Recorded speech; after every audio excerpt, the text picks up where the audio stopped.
Welcome back to the channel, everyone. It's always a joy to see you here, sharing this space where we dive deep into timeless truths and explore how ancient wisdom can guide us in our modern lives. Today, we're embarking on a journey, a profound exploration into the heart of spiritual practice. And let me start with a question that cuts to the core of every sincere seeker's path. How can we truly let go of worldly attachments and attain a state of genuine inner purity? This isn't just a rhetorical question. It's one that millions have asked over centuries, and its answer lies at the heart of authentic spiritual growth.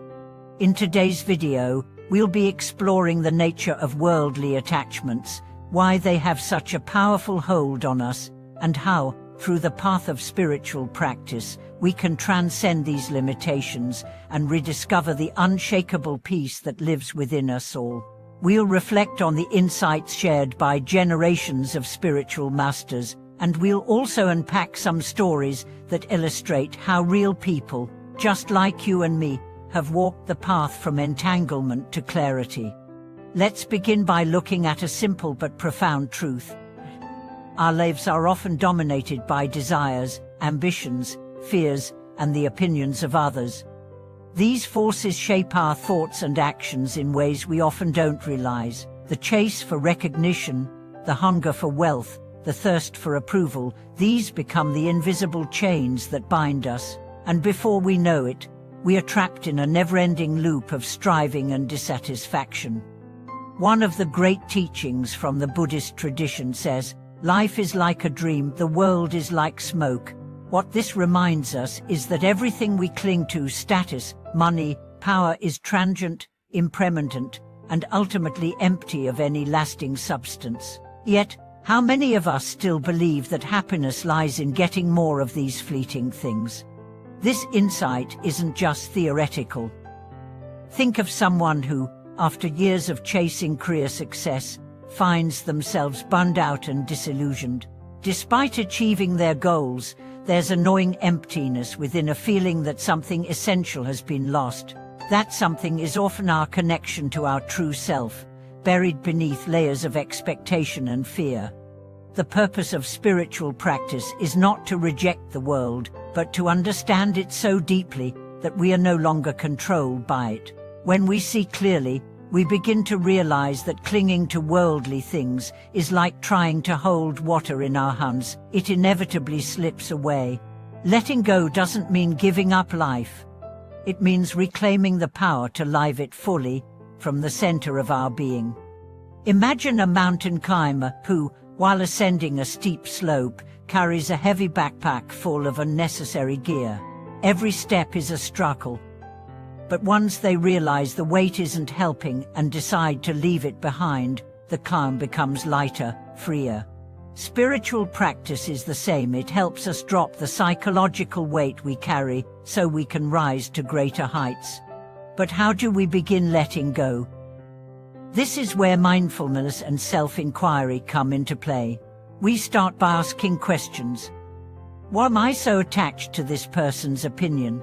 Why does this achievement mean so much to me? What do I fear losing this thing?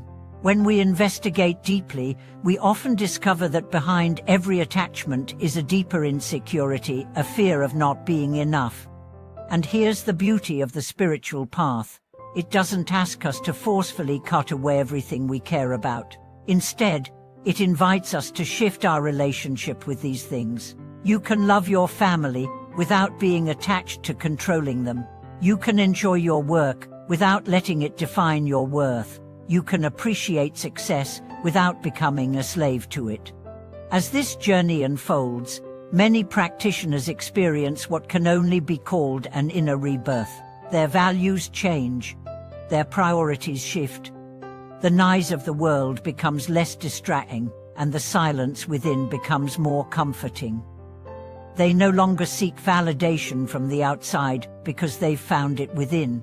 They walk with a kind of quiet confidence that doesn't come from arrogance, but from a deep knowing.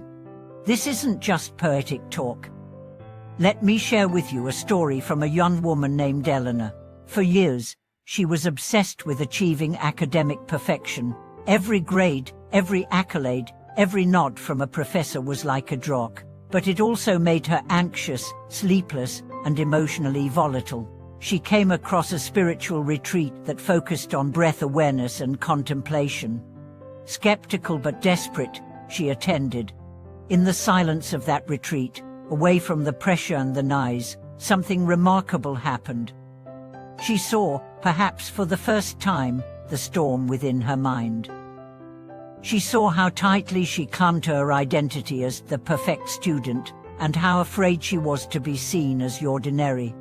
That awareness was the first step. Over the next months, she began to slow down, to meditate, to journal, and to question her beliefs. Little by little, she found peace not because she gave up ambition, but because she stopped making it the measure of her worth.